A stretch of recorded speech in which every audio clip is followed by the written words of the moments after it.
Hey Joseph. Um, I liked what you had to say in your last video about Kevin Conroy. Um, and it got me thinking about the kind of the movies, the stories, the actors, the things that kind of inspired us as filmmakers as we were growing up. I probably have a different list than you do, but I think we overlap on a lot of things. I agree it was really cool being able to go to Comic-Con and to be able to see Kevin Conroy in person and some of the other voice actors from Batman the Animated Series.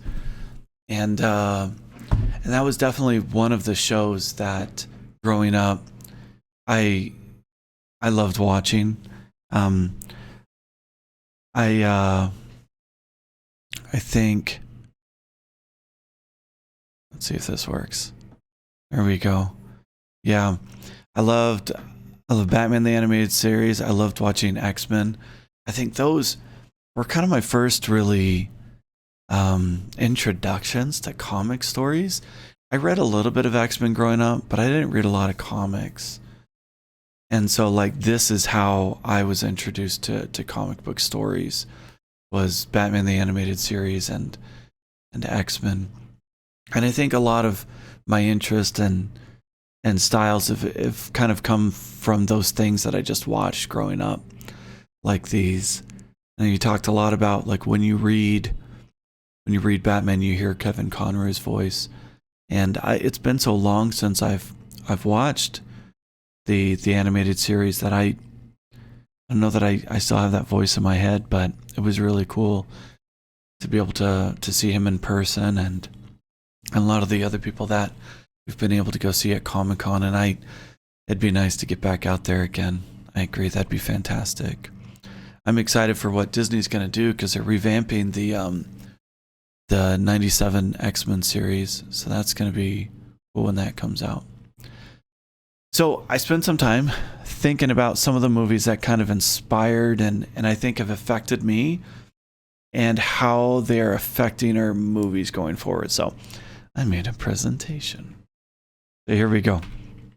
Okay. Obviously, I think Star Wars and Raiders of the Lost Ark were huge.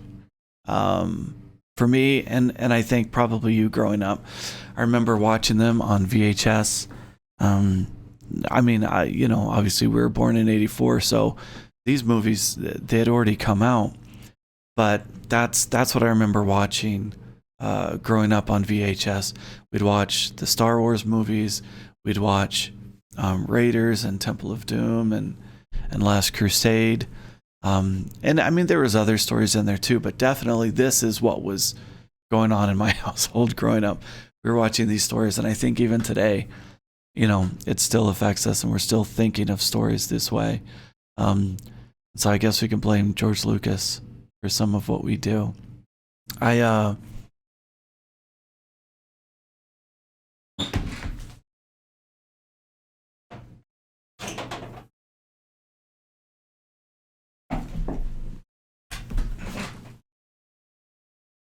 I've got two copies. I shouldn't, but I have two copies of Here at the Thousand Faces, and this copy even has Luke on the cover of it.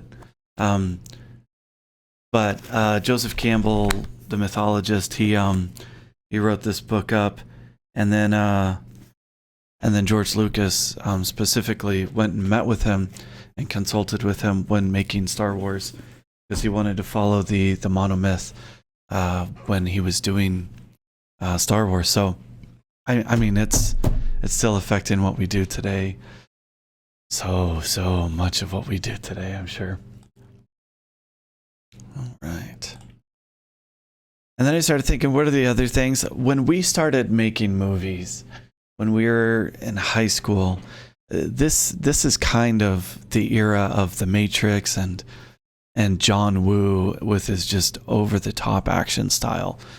And like, you remember when we used to refer to ourselves as the Brothers Woo, or we wanted John Woo to adopt us because we just loved his visual style. and we were really influenced by what the Wachowskis did with the Matrix. And I think there was just this over the top, very, oh man, just story driven. Well, at least for the Matrix. I don't know about Mission Impossible 2, but these visuals that were just amazing.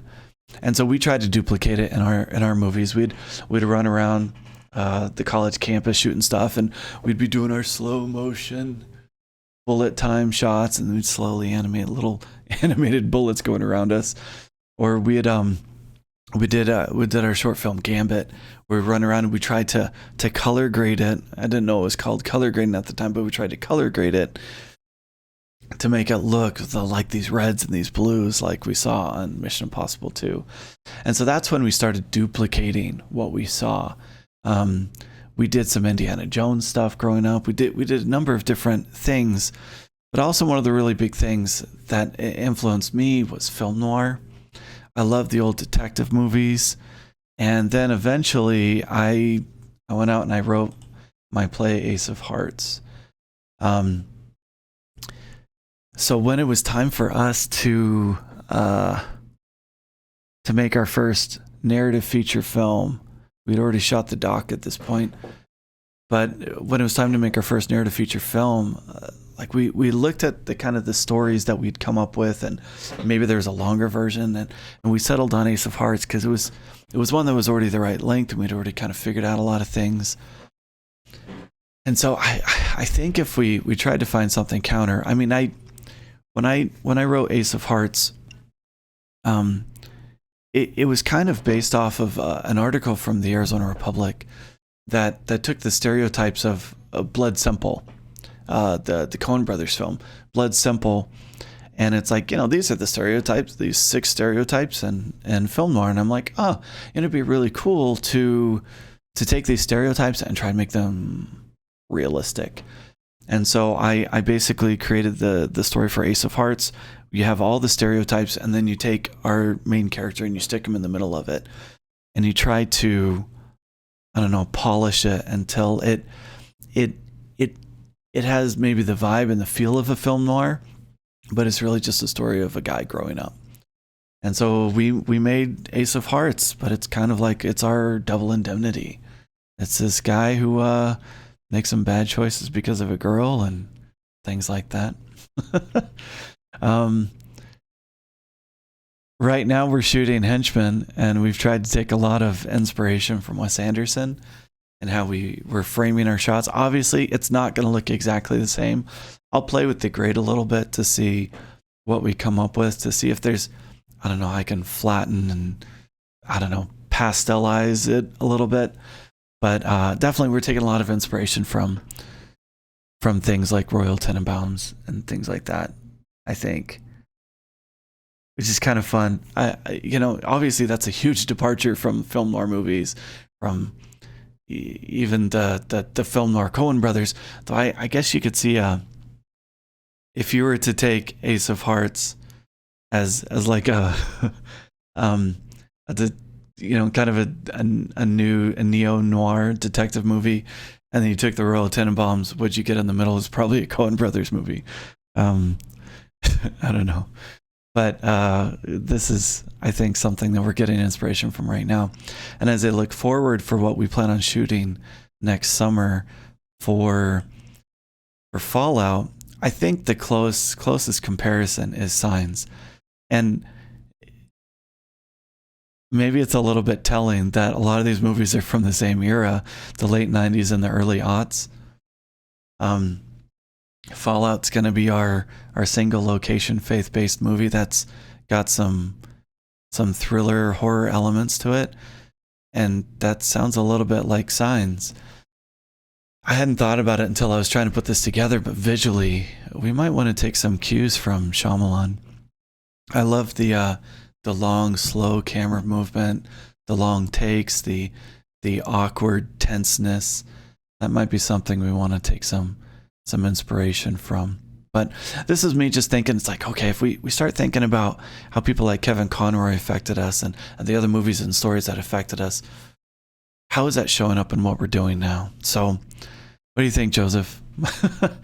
What do you think are the movies that are kind of inspiring and leading what we're doing now?